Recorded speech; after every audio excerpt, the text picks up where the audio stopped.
रजनी बहू, तुम्हें इस घर में कोई प्रॉब्लम तो नहीं है? नहीं नहीं बाबूजी, यहाँ मैं बहुत खुश हूँ। सब मुझे बड़ा प्यार करते हैं।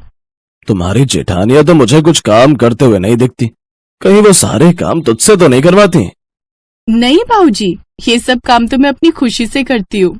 मदन लाल के 3 बेटे थे, जिसमें से 2 बड़े बेटों नीरज और सूरज की शादी अमीर घर में हुई थी, जबकि सबसे छोटे बेटे की शादी गरीब घर की लड़की रजनी से हुई थी, और ये मदन लाल की पत्नी सरला की मर्जी से हुआ था। रजनी की दोनों जेठानियां सारा दिन बस हुक्म ही चलाती और गरीब बहू घर के सब काम नौकरों की तरह करती रहती।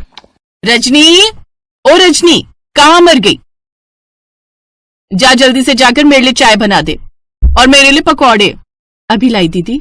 सरला ये सब देखती है तो गुस्से में आकर कहती है, वो भी तुम्हारी तरह बहू है, इस घर की कोई नौकरानी नहीं जो तुम सारा दिन उस पर बस हुक्म चलाती रहती हो। माँ जी, हम अमीर घर से हैं, वहाँ ये सब काम हमारे नौकर करते हैं और इन गरीबों की तो आदत होती है काम करना, और हम तो वही करेंगे जो अमीर घर की बहुएं करती हैं, सजना सवरना और अपने पति की कमाई पर ऐश करना। चलो दीदी, पार्लर चलते हैं। उनके जाते ही सरला रजनी से कहती है, बहू, मैं एक नौकरानी रखवा देती हूँ इस घर में, नहीं तो तेरी ये दोनों जेठानियां ऐसे ही तुझ पर ऑर्डर देती रहेंगी। कोई बात नहीं माँ जी, वो मुझसे बड़ी हैं और बड़े तो छोटों को काम बता ही सकते हैं ना। शाबाश बहू, भले ही तेरे माँ बाप पैसों के मामले में गरीब हो, लेकिन संस्कारों के मामले में बहुत अमीर हैं। उस दिन के बाद सरला रजनी की तरफ से निश्चिंत हो जाती। रजनी भी खुशी खुशी घर की जिम्मेदारियां निभाती है। अरे सुन रजनी, मेरा तो आज कढ़ी चावल खाने का मन है। ठीक है दीदी। ओए, इतनी जल्दी कहाँ की पड़ी है? सुन जरा, मेरे लिए पराठे देसी घी में बनाना, समझी? बेफिक्र रहिए दीदी, आपके पराठे मैं देसी घी में ही बनाऊंगी। इसी तरह रजनी घर में सबकी फरमाइशें पूरी करती है, अपनी पसंद छोड़ सबकी पसंद का ख्याल रखती है, मगर उसकी संगत का अंकिता और सोनम पर कोई असर नहीं पड़ता। बहुओं की ये हालत देख मदन लाल बड़ा दुखी होता है। अमीर घर की होने का मतलब ये नहीं कि अपनी कोई जिम्मेदारी ही नहीं समझेगी।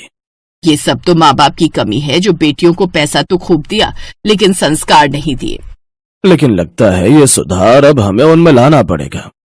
एक रोज मदन लाल जब मॉर्निंग वॉक करके लौट रहा था तो उसकी नजर एक बोर्ड पर पड़ी, जिसे देखकर उसके दिमाग में एक आइडिया आ गया और घर आकर उसने सभी बहुओं को बुला लिया।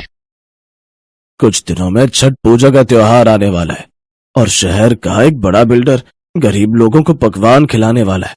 इसके लिए उसने एक प्रतियोगिता रखी है जिसमें 100 तरह के पकवान बनाने वाले को पूरे 50 लाख का इनाम दिया जाएगा। ये सुनकर तीनों बहुओं के मुंह खुले के खुले रह गए। जिसका बनाया हुआ खाना जजेस को सबसे ज्यादा पसंद आएगा, वो उसे पूरे 50 लाख का इनाम देंगे, लेकिन शर्त यह है कि पूरे 100 पकवान बनाकर तैयार करने हैं। 50 लाख का इनाम सुनकर दोनों बहुएं बहुत खुश हो जाती हैं।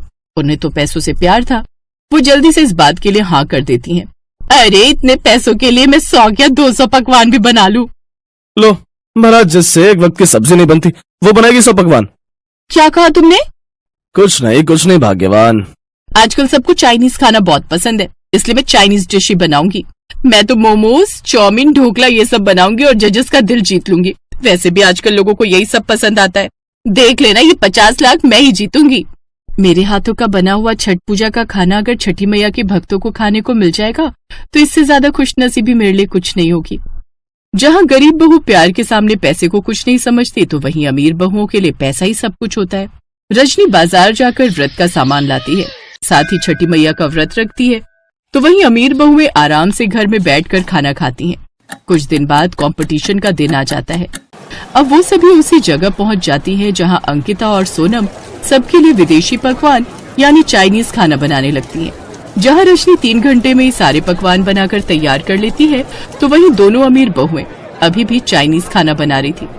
जैसा कि साफ तौर पर जाहिर है कि 100 पकवान बनाकर रजनी ने प्रतियोगिता जीत ली है, लेकिन फिर भी पहले हम इसका भोग छठी मैया को लगाएंगे, जिसके बाद इस खाने को टेस्ट किया जाएगा, जिसके बाद कोई फैसला लिया जाएगा। भोग लगाने के बाद जैसे ही वो खाना चखते हैं, रजनी का खाना बेहद लाजवाब होता है, क्योंकि वो उसने किसी लालच से नहीं बनाया था, जबकि दोनों अमीर बहुओं का खाना बेहद ही बेस्वाद होता है।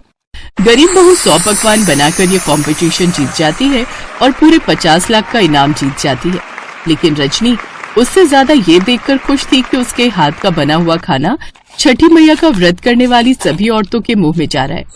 उसके सभी ससुराल वाले उसके लिए बहुत खुश थे। वहीं अपनी हार देखकर उसकी दोनों जेठानियां शर्मिंदा होकर वहां से चली जाती हैं।